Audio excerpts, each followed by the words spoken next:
आप सभी के अंदर बैठे परमात्मा को मैं नमन करता हूं। आइए सुनते हैं शिव पुराण की रुद्र संहिता के इस भाग से ऋषि मुनि हमें क्या समझाना चाहते हैं। रुद्र की नेत्र अग्नि से काम का भस्म होना, रति का विलाप, देवताओं की प्रार्थना से शिव का काम को द्वापर में प्रदुप रूप से नूतन शरीर की प्राप्ति के लिए वर देना और रति का शंबर नगर में जाना। ब्रह्मा जी कहते हैं, मुने काम अपने साथी वसंत आदि को लेकर वहां पहुंचा। उसने भगवान शिव पर अपने बाण चलाए। तब शंकर जी के मन में पार्वती के प्रति आकर्षण होने लगा और उनका धैर्य टूटने लगा। अपने धैर्य का हास होता देख महायोगी महेश्वर अत्यंत विस्मित हो मन ही मन इस प्रकार चिंतन करने लगे। शिव बोले, मैं तो उत्तम तपस्या कर रहा था, उसमें विघ्न कैसे आ गया? किस कुकुर्मी ने यहां मेरे चित्त में विकार पैदा कर दिया? इस तरह विचार करके सत्पुरुषों के अक्षयदाता महायोगी परमेश्वर शिव शंका युक्त हो संपूर्ण दिशाओं की ओर देखने लगे। इसी समय वाम भाग में बाण खींचे खड़े हुए काम पर उनकी दृष्टि पड़ी। वह मूर्छित मदन अपनी शक्ति के घमंड में आकर पुनः अपना बाण छोड़ना ही चाहता था। नारद इस अवस्था में काम की पर दृष्टि पड़ते ही परमात्मा ग्रीश को तत्काल रोष चढ़ गया। मुने उधर आकाश में बाण रहित धनुष लिए खड़े हुए काम ने भगवान शंकर पर अपना अमोघ अस्त्र छोड़ दिया, जिसका निवारण करना बहुत कठिन था, परंतु परमात्मा शिव पर वह अमोघ अस्त्र भी मोघ व्यर्थ हो गया। कुपित हुए परमेश्वर के पास जाते ही शांत हो गया। भगवान शिव पर अपने अस्त्र के व्यर्थ हो जाने पर मनमत काम को बड़ा भय हुआ। भगवान मृत्युंजय को सामने देखकर वह कांप उठा और इंद्र आदि स्वस्थ देवताओं का स्मरण करने लगा। मुनि श्रेष्ठ अपना प्रयास निष्फल हो जाने पर काम भय से व्याकुल हो उठा। मुनीश्वर कामदेव के स्मरण करने पर वे इंद्र आदि सब देवता वहां आ पहुंचे और शंभु को प्रणाम करके उनकी स्तुति करने लगे। देवता स्तुति कर ही रहे थे कि कुपित हुए भगवान हर के ललाट के मध्य भाग में स्थित तृतीय नेत्र से बड़ी भारी आग तत्काल प्रकट होकर निकली। उसकी ज्वालाएं ऊपर की ओर उठ रही थी। वह आग धू धू करके जलने लगी। उसकी प्रभा प्रलय अग्नि के समान जान पड़ती थी। वह आग तुरंत ही आकाश में उछली और पृथ्वी पर गिर पड़ी। फिर अपने चारों ओर चक्कर काटती हुई धराशायिनी हो गई।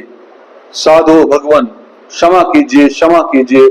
यह बात जब तक देवताओं के मुख से निकले तब तक ही उस आग ने कामदेव को जलाकर भस्म कर दिया। उस वीर कामदेव के मारे जाने पर देवताओं को बड़ा दुख हुआ। वे व्याकुल हो, हाय यह क्या हुआ, ऐसा कहकर जोर जोर से चित्कार करते हुए रोने बिलखने लगे। उस समय विकृत चित्त हुई पार्वती का सारा शरीर सफेद पड़ गया। काटो तो खून नहीं। वे सखियों को साथ ले अपने भवन को चली गई। कामदेव के जल जाने पर रति वहां एक क्षण तक अचेत पड़ी रही। पति की मृत्यु के दुख से वह इस तरह पड़ी थी मानो मर गई हो। थोड़ी देर में जब होश हुआ तब अत्यंत व्याकुल हो रति उस समय तरह तरह की बातें कहकर विलाप करने लगी। रति बोली, हाय मैं क्या करूं, कहां जाऊं, देवताओं ने यह क्या किया, मेरे उदंड स्वामी को बुलाकर नष्ट करा दिया। हाय हाय नाथ, स्मर स्वामिन प्राण प्रिय, हा मुझे सुख देने वाले प्रियतम हर प्राणनाथ, यह यहाँ क्या हो गया। ब्रह्मा जी कहते हैं, नारद, इस प्रकार रोती बिलखती और अनेक प्रकार की बातें कहती हुई रति हाथ पैर पटकने और अपने सिर के बालों को नोचने लगी। उस समय उसका विलाप सुनकर वहां रहने वाले समस्त वनवासी जीव तथा वृक्ष आदि स्थावर प्राणी भी बहुत दुखी हो गए। इसी बीच में इंद्र आदि संपूर्ण देवता महादेव जी का स्मरण करते हुए रति को आश्वासन दे इस प्रकार बोले। देवताओं ने कहा, तुम काम के शरीर का थोड़ा सा भस्म लेकर उसे यत्न पूर्वक रखो और भय छोड़ो। हम सब के स्वामी महादेव जी कामदेव को पुनः जीवित कर देंगे और तुम फिर अपने प्रियतम को प्राप्त कर लोगी। कोई किसी को न तो सुख देने वाला है न कोई दुखी देने वाला है, सब लोग अपनी अपनी करनी का फल भोगते हैं। तुम देवताओं को दोष देकर व्यर्थ ही शोक करती हो। इस प्रकार रति को आश्वासन दे सब देवता भगवान शिव के पास आए और उन्हें भक्ति भाव से प्रसन्न करके यूं बोले। देवताओं ने कहा, भगवान शरणागत वत्सल महेश्वर, आप कृपा करके हमारे इस शुभ वचन को सुनिए। शंकर, आप कामदेव की करतूत पर भली भांति प्रसन्नता पूर्वक विचार कीजिए। महेश्वर, काम ने जो यह कार्य किया इसमें इसका कोई स्वार्थ नहीं था। दुष्ट तारका सुर से पीड़ित हुए हम सब देवताओं ने मिलकर उससे यह काम कराया। नाथ शंकर, इसे आप अन्यथा न समझे। सब कुछ देने वाले देव गिरीश, सती साध्वी रति अकेली दुखी होकर विलाप कर रही है, आप उसे सांत्वना प्रदान करें। शंकर, यदि इस क्रोध के द्वारा आपने कामदेव को मार डाला तो हम यही समझेंगे कि आप देवताओं सहित समस्त प्राणियों का अभिसंहार कर डालना चाहते हैं। रति का दुख देखकर देवता नष्ट प्राय हो रहे हैं, इसलिए आपको रति का शोक दूर कर देना चाहिए।